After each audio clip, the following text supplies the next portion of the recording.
Welcome to the Ignorance is Strength podcast. I'm your host, Fabian motherfucking Ojeda, and I don't know shit, but that's okay.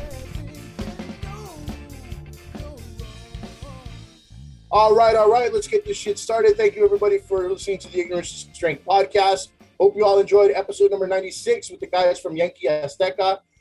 Definitely, good new music. I'm excited to see them working on some new stuff. Check them out.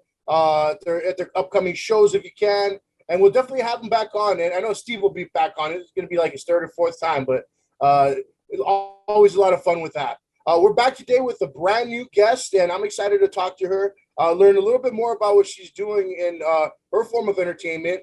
Welcome to the podcast for the first time, Miss Devi Thikk. How you doing, Devi? I'm good. How are you? Good. I was like, should I use her alias or should I use her real name? Alias is fine. That's good. Yeah, that's what I go by online. So nice. All right, and that way people can find you a little bit, more quickly as opposed to trying to snoop around, right? Right. That's good. I wanted to talk to you because I read a really interesting article that you were the subject of, right? And it's really a sign of the times when you delve into this topic and you realize like, wow, times have changed, right? And that's a lot of things. And so the part of your story that I want to start with is that you were in education for a while, right? You were a preschool teacher? Yes, I was for 5 years, actually. Yep. And what was your experience like with that? I loved it. Like, it was the best job I've ever had. It was really fulfilling. It was just amazing to be able to know that, to see the things that I'm showing the kids, like for them to actually be getting it. It was a really rewarding experience. But it was difficult, definitely at points. And really the difficulties were more from the administration than the kids. Mm-hmm. Like, it's easier to deal with little kids than grown-ups sometimes. Yeah. I've always felt the same way, but the adults in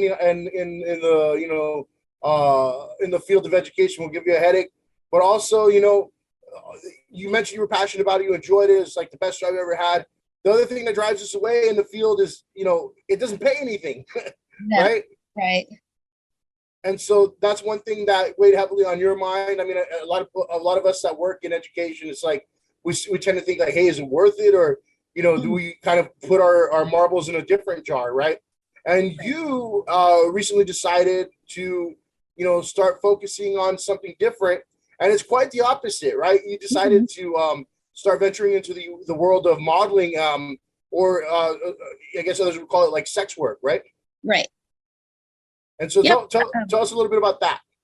Well, I did decide to start doing, I have an OnlyFans page, and I work on a couple other, like a BBW website. But I did want to say, like, the reason that I ended up leaving, it wasn't because of the pay. I feel like when educators, anyone working with kids gets into the field, they know it's not going to pay well to begin with. So I feel like teachers are easy to take advantage of because we're not doing it for the pay. We're doing it because we want what's best for the kids and we care about them. Mm-hmm. And so whenever issues come up, like with the administration and things like that, it's easy to guilt teachers into overworking and things like that because we want what's best for the kids. Like, so we'll give everything of ourselves. But I think people ultimately end up leaving because they get so burnt out, they finally realize that I'm not what's best for the kids anymore. So that's why I decided to do something else. Because I thought someone needed to be there that was more passionate and energetic than I had become. What's funny is once you start training teachers on social emotional learning, you start to realize, oh crap, I'm in the wrong spot right now. Yeah, that's all SDL talk right now. Okay. What you just mentioned. But yeah, I see. Completely see what you're talking about.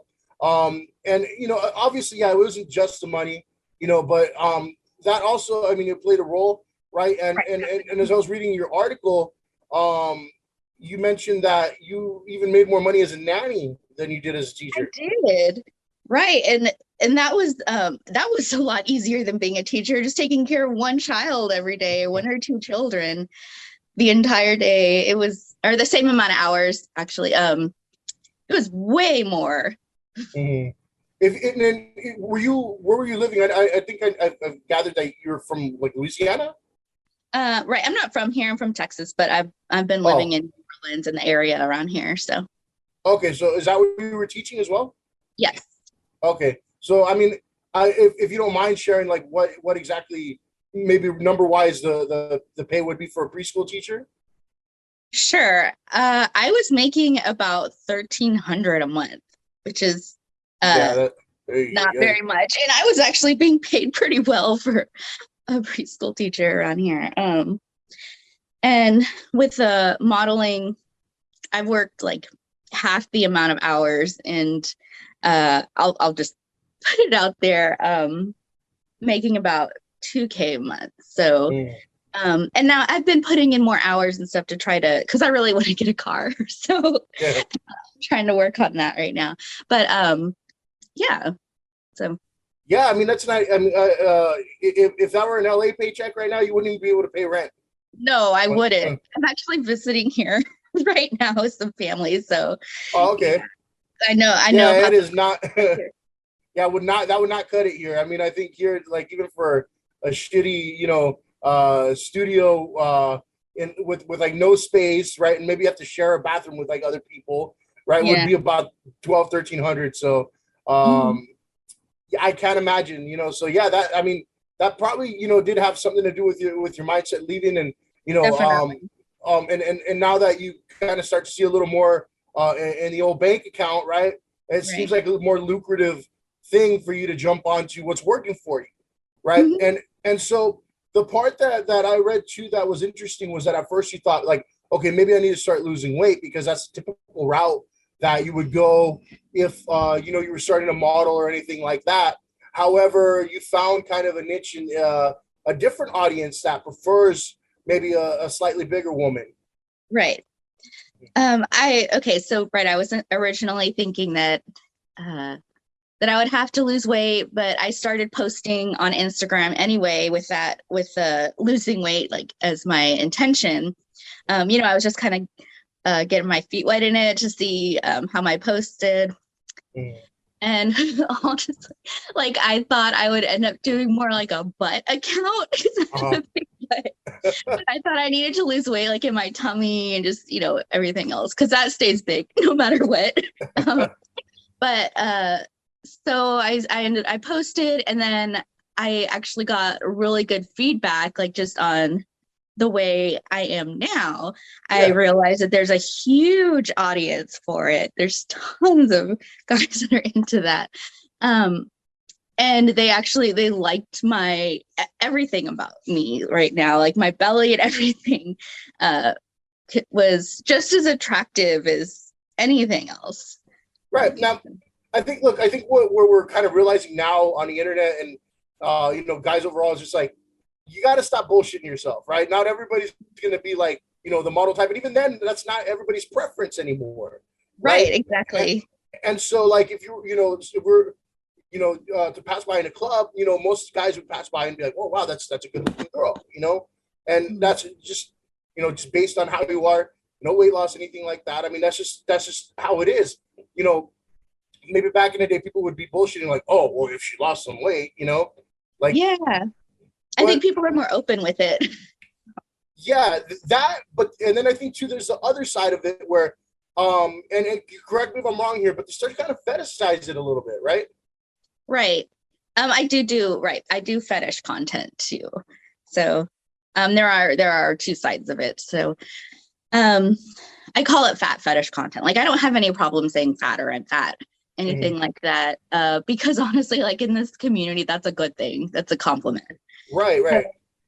um with that, one of the big things with that is actually eating content. So a lot of guys they buy my meals or like to watch me film me eating. Uh, because it's fetism. And they just like the idea of girls actually getting bigger, or seeing that it doesn't always necessarily have to be with the getting bigger is the goal, but just seeing them eating a lot because they know that like that's what's making their body look the way it is, like being fat. So they're big. Now, when you mentioned that you were trying to lose weight at first, and are you actively trying to gain weight now? I am maintain at least, yeah.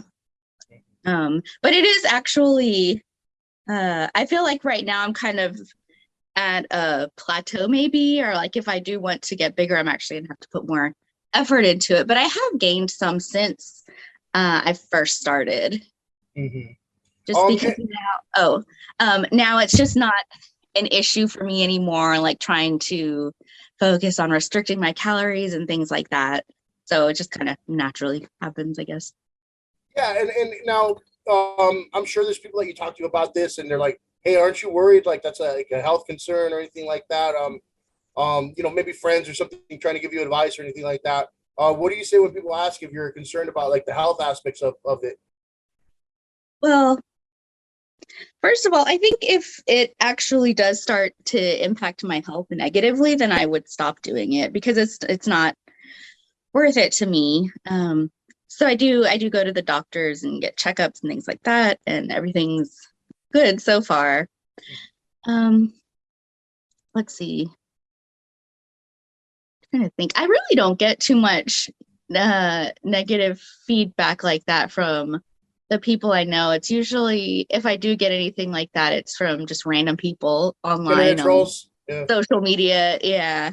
And I feel like people like that, like the ones online, they're just saying that more because it's just not what they're into, and they just like putting people down or fake concern kind of thing. Yeah, and my thing is always like, look, I've seen people do all kinds of different stuff on there, like on the internet, they talk about doing like feet stuff. I'm like, whatever your thing is your thing. I'm never gonna be all like, oh well, that's that's crazy. You shouldn't be doing that. Like, hey, whatever is good, and especially in a case like where you're making money off of it, it's like, who am I to rain on your parade? Yeah. But I think if I wondered because there's always people out there concerned about not just like let's say with your weight gain, right? Like the health aspects. There also might be people like in your family like, oh, that stuff's on the internet forever. You're not going to ever get another job. Right. You're not. People are going to see it and think you're this and that. Do you have any? I mean, I'm assuming this is still kind of new to you, right? Not to where you've been doing it for a long time. Right. But like, are your parents in the loop, or is your family in the loop that you're into, making money this way? Most of them are. They know, and they're actually okay with it. I mean, it's like, I guess as supportive as they can be. But my mom was upset that I put my real name in that article. Oh, okay. It came out, but I don't know. I'm not embarrassed about any of it. So, and I just, in general, like a big concern with that is that you're not going to be able to get a certain job in the future, but I really don't see myself as ever wanting to get another like regular job kind of thing. So, yeah, no, I mean, you're trying to create your own thing. Yeah. Right. Yeah, exactly. And then in the future, one thing that I've become really interested in is like labor rights and sex worker rights and things like that. So it's like at some point I might want to go into a field to work for that. So then obviously this is not going to make me look bad in that field. Right. And it's interesting you bring that up because I've not brought that up on the podcast. I'm really surprised I've never brought that up because I've always thought about it and been like, man, even with something like prostitution, right? Like it is what you consider, of course, when you take away like the trafficking and whatnot. I'm just saying prostitution, on the level, it's just a victimless crime, right? There's two parties and both are consenting and neither one is being victimized, right? And so that's been illegal for the longest time. But I mean, if you I used to work at a strip club as a bouncer, right? And if you go to any strip club, you know what's going on in there. You know, Right. you can't really lie about it and bullshit your way out of it and be like, oh, everything's on the up and up. No, they're making deals in the back, right? You know, Right. right I know. right out in the open, you know, and it might as well be a brothel, you know, and at this point, you know, why not just legalize it? Now you have, you know, a whole new revenue stream, right? And you can really tax the shit out of it because I mean, uh, it's already happening, you know, Right. and so I've always been like one to kind of jump on board and be like, you know, they should just at this point if they're gonna start if we're gonna drop our morals to things like drugs, right? When we're gonna start handing out needles to people on the streets, you know, what's Yeah. wrong? What's wrong then with like, you know, saying that prostitution should be legalized? You know, Right. so I wonder if that's one of those things that you're considering advocating for. Right. I definitely think it should be. And like you mentioned the trafficking, I feel like if all sex work were legalized, then it could be regulated. And then that would actually prevent things like trafficking. Yeah, Hmm. I mean, And it it could. would also, there would be better treatment for sex workers. Like there would actually be less crimes committed around sex work that aren't actually part of the sex work itself. Like the crimes around it would probably be lessened. So, Now, with you know, with your like you know, your paid pages like OnlyFans and things like that. Um, I've had a conversation with an OnlyFans model before. She's actually been on the podcast a few times. And everybody's different. I get it, you know, but she's kind of had it where it has affected her personal life, right? Where family have like you know really kind of lashed out at her. Um, she's been like banned off a lot of social media stuff, and you know, I think she doesn't even have an OnlyFans anymore. Actually, I think they banned her off of oh, there for some reason. oh man. Started doing the, like Pornhub and stuff like that. Mhm. But really, it was like a wrong turn for her, you know. And the money started to dry up after a few months. Do you ever have that concern, or do you feel like you can sustain, you know, your income? And because I think you would have to still kind of change things up a little, right? I mean, Right. I assume the from what I understand, the appeal of like something like OnlyFans, right, is that you know you get to have conversations with the models, right? You get Right. to you know essentially build a relationship with them. While you do throw out some freebies and whatnot for the fans every now and then, it's like pay-per-view content, right? Right. A lot. There's a lot of that. Actually, I mean, I personally on my page, I do daily updates. So there's like nudes or sexy pictures updated every day. Um, but yeah, the longer content is usually PPV or pay-per-view. Okay. Now, do you ever fear that maybe it's going to just dry up and like less people are going to like it, and you know, you're going to have to either you know think of new ideas, or you're just going to have to close it up or anything like that?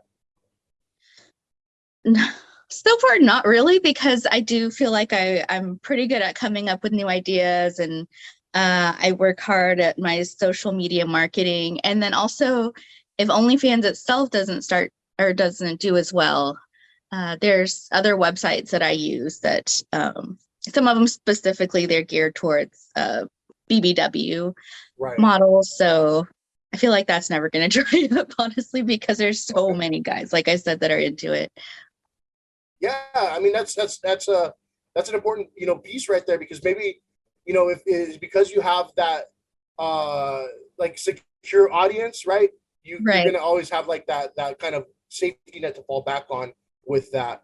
Now, as far as your content, if anybody's interested in you know checking out your OnlyFans or was the other one was it Curvage, right? Curvage? Yeah. Yeah. Curvage.org. If anybody's interested in looking into your content, what's some of the stuff they might see on there? There is just okay on OnlyFans. Like I said, I do daily updates with just like sexy pictures that you won't find anywhere else, obviously, like on Instagram or anything, because I think I'd get banned pretty quick on there. I also do short clips sometimes, like for updates, maybe like 30 seconds or a minute of just me maybe like eating something or just playing with my belly, things like that. Because the guys are really into that. Uh, What else? Sometimes I try to like once a month, at least once a month, once or twice a month, I put a free full-length video up. So that would be it could be anything from some I don't know how much you want me to go into right But now. go ahead, yeah, I'm like, as much as you want to share because or as little as you want to share because it's all up to you. Yeah. Okay. Well, for the full-length videos, let's see, what are some things I've done? Well, definitely like the eating a big meal. I've done shower stuff. I've done let's see. Oh, I've done one thing that a lot of guys are into is it's called like exercise fail videos. So it's like seeing a girl that used to be really in shape, attempting to work out and it's just like not going well. I know the look on your face is like, oh. I mean, it's new to me. I've never heard that, but that's interesting. Yeah. Yeah, but like the last one I did, I was on an exercise ball and bouncing and stuff. So the guys are into that. Yeah, so that's like what I post on there. And it's similar content on Curvage. It's just videos. But on Curvage, it's all you buy each individual video, and on my OnlyFans, you get at least one free one a month. So okay. How about the more typical stuff like that, regular I'll call them regular perverts are into, like I don't know, masturbations, sex scenes, stuff like that. Not so much. No, not so much. Because I do just fine like with that what I am posting. So I mean, I don't know, maybe in the future. I'm still getting more comfortable with everything, but right now that's what I do. I mean, like I do post nude content, but just it's not that explicit, I guess. So mm-hmm. Yeah, I mean, I think that's as I'm kind of probing into it, I'm learning. Yeah, that's just that the whole the size thing, the eating thing, that's really like sustaining your likes, right? Your or right. What do you call it? Your fans. Yeah. Okay. Interesting. I was a part of. I was interested in seeing. Right. Yeah, like just like guys, the guys that are into feet content, like that's a good example. That's enough for them. Just women's feet is enough for them to get off to. So it's kind of the same thing. Deep pockets, right? Like those dudes that love feet and stuff like that. Like they have deep pockets. What I hear, they're always like like tipping super well and whatnot. Because that's their thing, and that's what I imagine that guys that have like a specific like, they're gonna have those deep pockets for something like that because they're not gonna find it everywhere. Right. Exactly. It's the same thing with what I'm doing.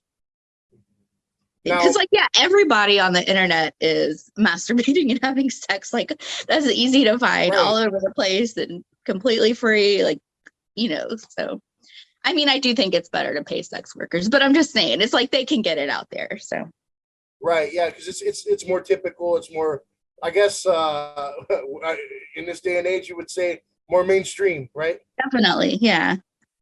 And that's kind of crazy how we've come to that point where we can call that, like mainstream. Mm-hmm.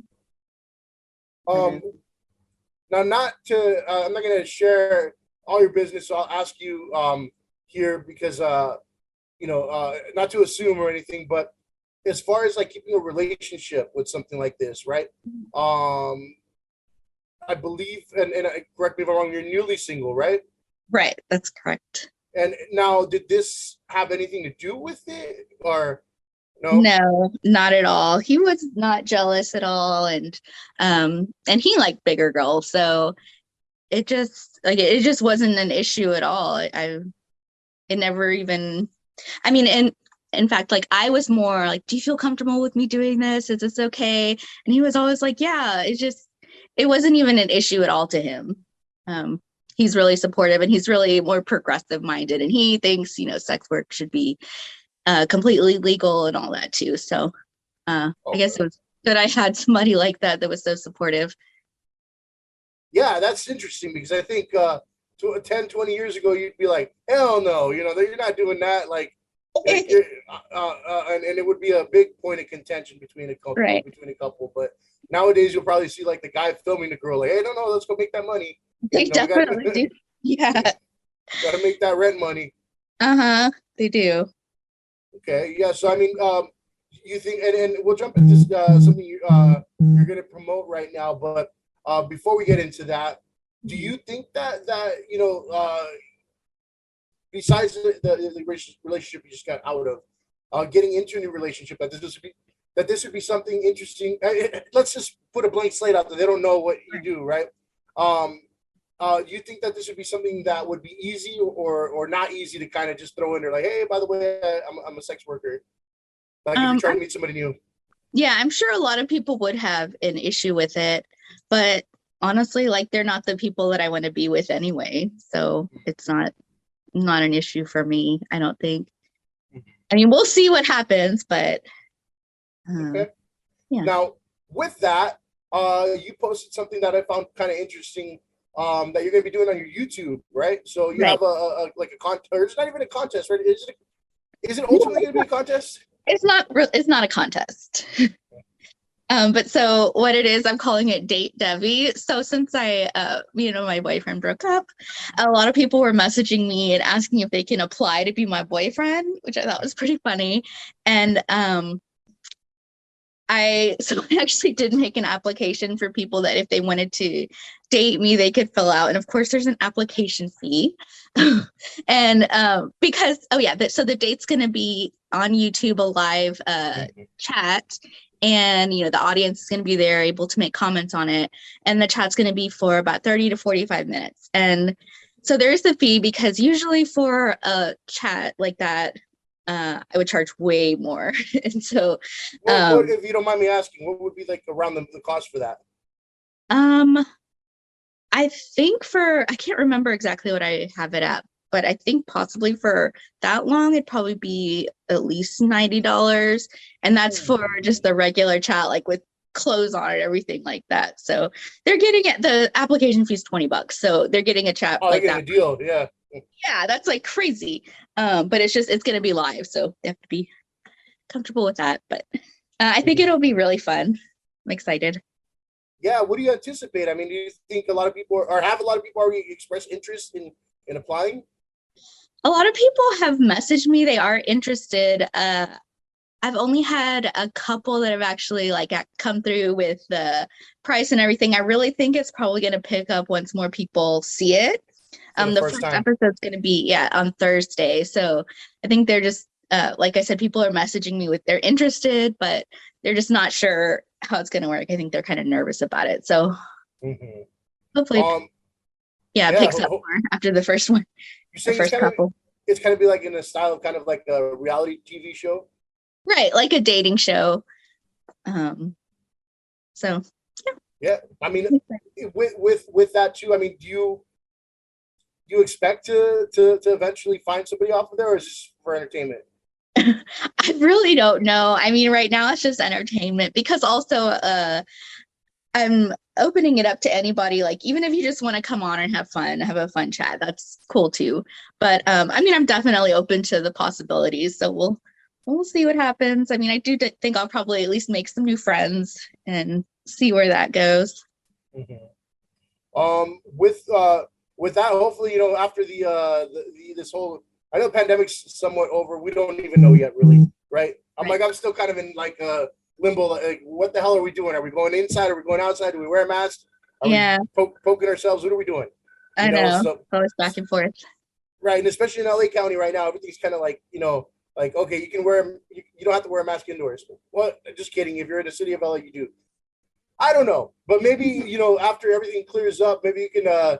It'd be interesting to turn it into like an actual, like like in person reality show style, like random date type thing. I think that would be really interesting. Yeah, that would be fun. That would be really cool. So we'll maybe if it ends up being as successful as I hope it is, then that'll be something to look into for sure. Where I wanted to ask about the name too. Where did the name come from? Date Devi, just because I really couldn't think of a name, so I just thought that was easy and straightforward. So I was trying to be more creative. That's what I got. It was just a random one. Yeah. And then in the world, of like, I guess the BBW world, right? There has to be people that you emulate and you want to kind of, find the same success that they have found. Right. I don't know that world at all. right? But are there people out there that you kind of, look to and you're like, okay, I want to be like on that person's level, or I want to succeed the way that person has succeeded? Mm-hmm.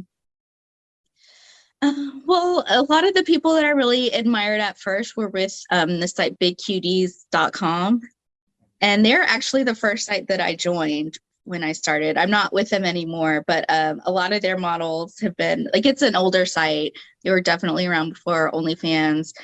And so a lot of their models are really well known in the community. And one is Bowberry. Everybody knows, like, if you say that, everybody knows who she is in that community. And she's definitely one of the people that I really admired to begin with. Yeah, a lot of their models. And so like I said, they're the first people that I actually applied to work with. And I was really surprised that I even was able to, since, like I said, they're really established and well known. Okay. Huh. So it's like that's like the big time in BBW entertainment there. Yeah. Yeah, it is. Okay. Now, what future endeavors might you have? Maybe some things in the works that you want to start doing soon, or maybe that you have your eye on, or you just kind of still testing the waters. I know you mentioned it's still somewhat new to you, but any future plans that we could expect to see from you?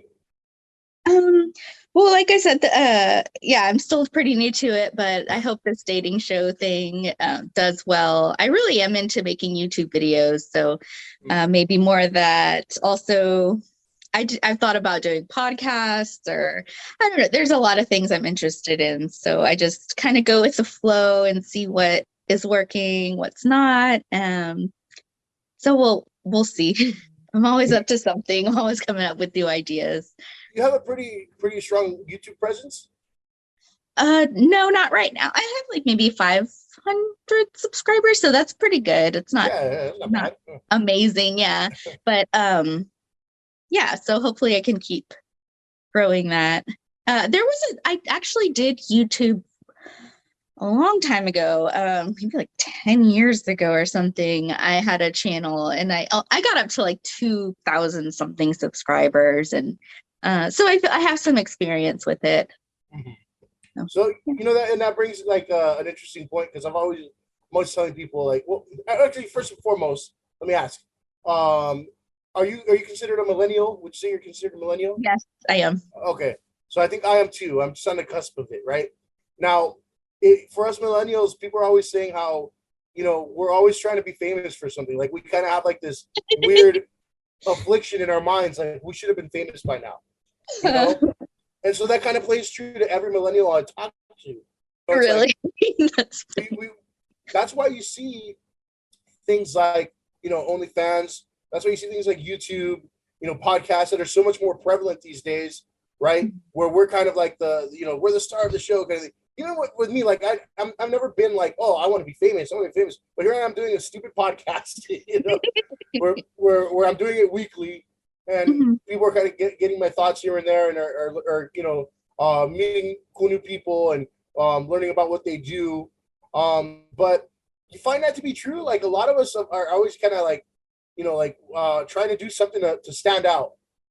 Yeah, I guess so. I really never thought about it before, but now that you say that, I mean, it does make sense. And a lot of the really popular, the well-established ones are millennials, like the YouTubers and things like that. So, yeah. Some of it's so crazy though, because you'll watch YouTube and there's just these guys that have videos that all they do is like make facial reactions to shit. I'm like, oh my gosh, I hate those.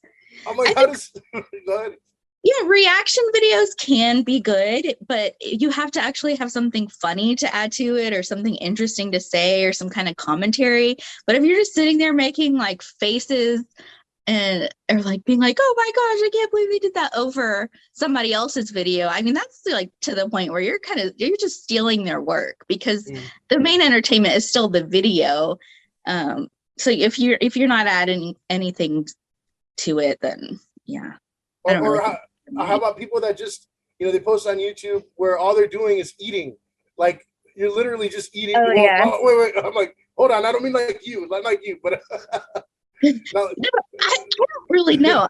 To me, I guess I don't really get it on YouTube. Like I'm like, is the audience into the fetish or? No. I mean, like all they're doing is like tasting things, like like, oh, that's a good burger, like, you know what I'm saying? Like, Oh, okay. Yeah. Is it like food reviews or is it not that in depth? it, I guess it's like a review. It's just like they'll try it and they'll be like, oh, it's a thumbs up or it's a thumbs down. It's like, what are we watching now for? Like, Okay, yeah. you know what I'm saying? Like we just watch. People can get famous on YouTube for a lot of like kind of silly things, I guess. Yeah, and I get caught in like watching videos about like like I don't know if you heard like that little the little guy Russian little guy, he's Hasbullah. Oh, no, I haven't seen that. He's like a little angry guy that fights, but if you watch one video you'll watch all of them, or like they have that or like they have that silly Detroit tactical guy, the one that does all the defense stuff. Oh no, I haven't seen him either. Oh man, yeah. If you watch that stuff, you'll get caught watching all the videos. But it's like that's what I'm saying. We find ourselves watching some of the silliest shit on there. And we don't know why. I know. Yeah. I think we just like because we've been so separated from human contact for the most part. Like back in the day, you just go outside and play all day, right? We kind of grew up more with a computer in our face and everything like that. To when we finally just see regular people online doing regular shit, we just want to feel it, we want that connection. Yeah, it's so weird, and even kids do that because, like, I was a nanny and worked with kids for so long. A lot of kids, they love watching the unboxing of presents, or just they watch people play with toys rather than play with toys themselves. I think it's crazy. That's what I'm saying. Like, I'm like, what are we even doing watching this? Or people won't even play video games anymore. They're like, let me watch this guy play video games. Yeah, exactly. I'm like, okay. You just paid for, $60, $70 video game. You want to go watch some other asshole play it. Okay. But it is what it is. It's this millennial world we're living in. All right. Well, anything else, Debbie, you want to add about, any projects you've got going on or anything else you want to share with the podcast world, period? Actually, I have a question for you. Yeah, go for it. Okay. Well, I wanted to know what the ignorance is strength means to you. So, okay. It's a few things here, right? That's the title song. Ignorance is Strength is a song I wrote in 2004. Okay. When I was a senior in high school. And I always wanted to put it out on something, like I recorded on a CD back then. But now I have it playing every week on Spotify because it's an opening song for the podcast, right? And that was a line from the book 1984, right? I don't know if you ever read George Orwell's 1984. I have. I love it. And so ignorance is strength is something that I really picked up on when I read the book. I'm like, oh, that sounds so cool, right? The other thing is that I started off the podcast wanting to learn about shit that people don't talk about, right? So the first episode was about steroids, and so I had somebody, my cousin, because at first it was like, all right, let's go safe interviews, let's go with people I know, right? And so my cousin, who's not shy about being on steroids, we talked about him using and how that's affected him and whatnot, and how easy it is to get it, right? So the ignorance part is we don't know anything about that, right? Now the strength part is we're gonna sit here and we're gonna listen like we're flies on the wall, right? And I'm gonna ask as many questions as I can to kind of try to educate myself and everybody else. And so that's now it's gonna become a strength, right? We didn't know about it before, now we know about it, right? We can either talk good about it or talk bad about it because now you know a little bit. Because a lot of the times when people are ignorant about shit, they go by their feelings, right? And you can't go by your feelings on everything, right? You can't just like I would love to just go by feeling on everything and say, hey, I'm right about everything, but it doesn't work that way. You have to dig. You have to kind of find right and wrong and weigh one against the other.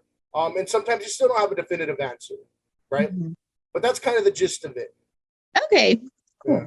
Makes sense. Yeah. It has. I was like, sometimes maybe people that deny to do this show, maybe they think it's like a racist Oh. kind of thing. I'm like, nah, not really my style. Yeah. What did you think it meant?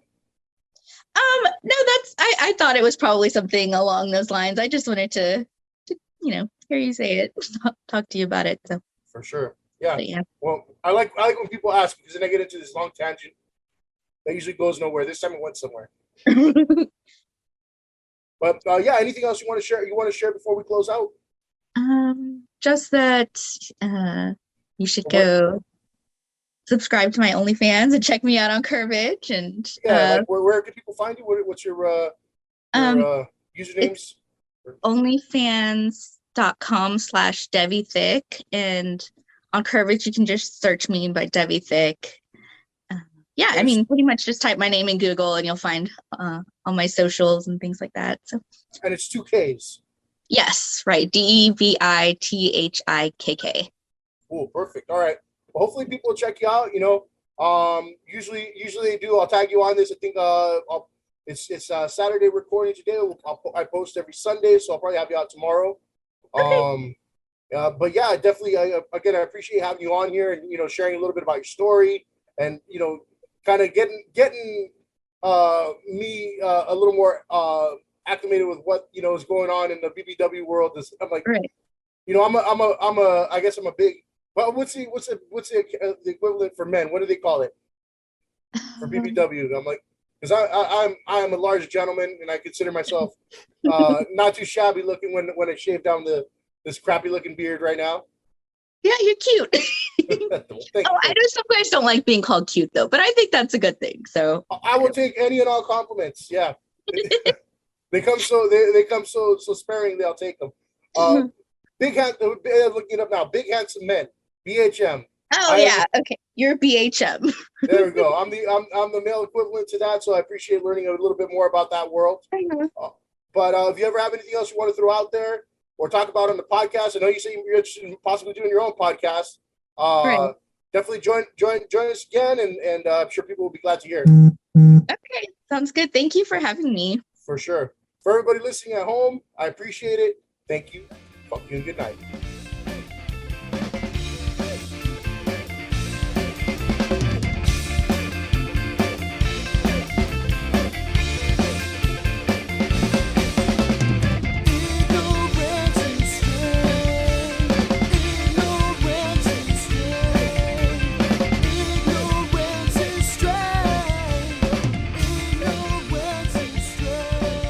Subscribe to the Ignorance is Strength podcast on Spotify, Apple Podcasts, and Google Podcasts. Like, follow, and share on Facebook and Instagram at Ignorance is Strength Podcast and on Twitter at The Ignorance Pod.